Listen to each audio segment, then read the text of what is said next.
നമസ്കാരം. ഇന്നത്തെ കുക്കറി വീഡിയോയിൽ ഞാൻ ഉണ്ടാക്കാൻ പോകുന്നത് ഒരു കേരള സദ്യക്ക് പ്രിപ്പയർ ചെയ്യുന്ന ഓലൻ എന്ന് പറഞ്ഞൊരു കൂട്ടാനാണ്. അത്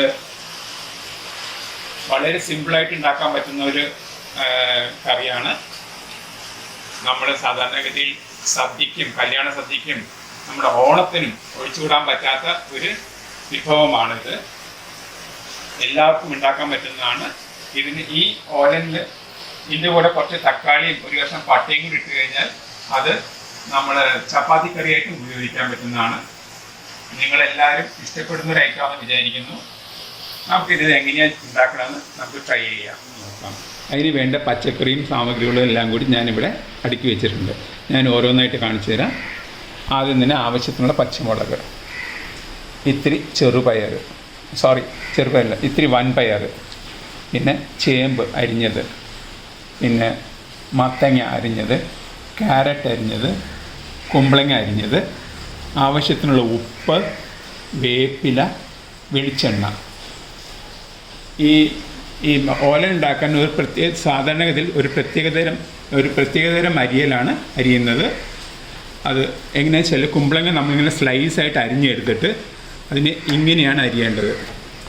കാരണം നമ്മൾ സാധാരണ സാമ്പാർ ഉണ്ടാക്കുന്ന പോലെയല്ല, വേറെ രീതിയിലാണ് അരിയാൻ. നൈസായിട്ട് വേണം അരിയാൻ.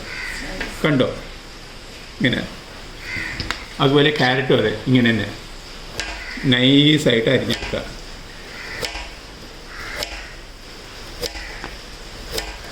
അതുപോലെ ചേമ്പ് അങ്ങനെ തന്നെ വട്ടത്തിൽ ഇങ്ങനെ അരിയുക.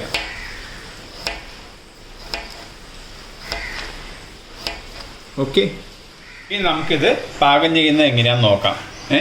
ആദ്യം തന്നെ നമ്മൾ എടുത്തു വച്ചിരിക്കുന്ന ആ വൻപയർ പാത്രത്തിലേക്ക് ഇടുക. അതിനുശേഷം ഇതിൻ്റെ പച്ചമുളക് അതിടുക. എന്നിട്ട് ഓരോ പച്ചക്കറി ഇടുക. അതായത് ആദ്യം ചേമ്പിടുക, അതിനുശേഷം കുമ്പളങ്ങ ഇടുക, അതിനുശേഷം മത്തങ്ങ ഇടുക, അതിനുശേഷം ക്യാരറ്റ് ഇടുക. എല്ലാം കൂടി ഇട്ടതിന് ശേഷം ഒന്ന് ലെവൽ ചെയ്തതിന് ശേഷം ഇതിനനുസരിച്ചുള്ള വെള്ളം ഒഴിക്കണം. അതായത് അധികം വെള്ളം വേണമെന്നില്ല. എന്നാൽ പച്ചക്കറി ഒന്ന് ഈ കഷ്ണങ്ങളെല്ലാം ഒന്ന് സെറ്റ് ചെയ്ത് നിൽക്കണം. അതിനുള്ള വെള്ളം ഒഴിക്കുക.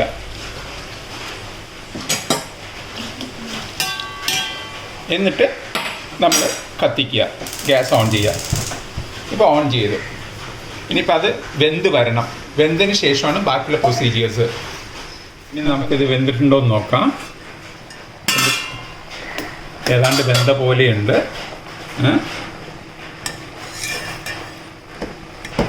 യെസ്, നല്ലോണം വെന്തിട്ടുണ്ട്.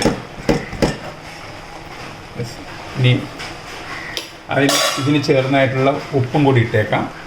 ഉപ്പ് പിടിക്കാൻ ഒരു 5 മിനിറ്റും കൂടി ഇത് വേവണം. കാരണം ഉപ്പ് ആ കഷ്ണത്തിലോട്ടൊക്കെ എല്ലാം പിടിച്ചു വരേണ്ടേ, അതിന് വേണ്ടി മാത്രം. അപ്പോൾ ഒരു 5 മിനിറ്റും കൂടി നമുക്ക് മൂടി വെച്ചേക്കാം. യെസ്, നമ്മൾ ഇപ്പോൾ ഏതാണ്ടൊക്കെ റെഡി ആയിട്ടുണ്ട്.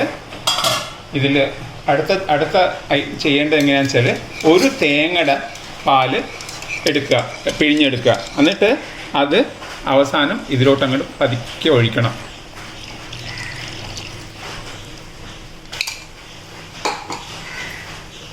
ഇത് സാധാരണഗതിയിൽ നമ്മളിപ്പോൾ പഴമക്കാരുടെ വീട്ടിലേക്കാണെങ്കിൽ ഒരു തേങ്ങയുടെ പാല് തേങ്ങ അരച്ച് വെള്ളം എടുത്തിട്ട് അങ്ങനെ ചെയ്യുന്നത്. പക്ഷെ ഇപ്പോൾ ലേറ്റസ്റ്റ് ആയിട്ട് നമുക്ക് തേങ്ങയുടെ മാഗിയുടെ ഇങ്ങനെ ഓരോരുത്തരുടെയൊക്കെ കിട്ടുന്നുണ്ട്. നമുക്ക് എളുപ്പത്തിൽ ചെയ്യുകയാണെങ്കിൽ അത് പൊടിച്ചിട്ട് വെള്ളം ഒഴിച്ചിട്ട് നമുക്കത് മിക്സ് ചെയ്യാനേ ഉള്ളൂ. ഇതിൻ്റെ കൂടെ തന്നെ കുറച്ച് വേപ്പിലയും കൂടി ഇടുക.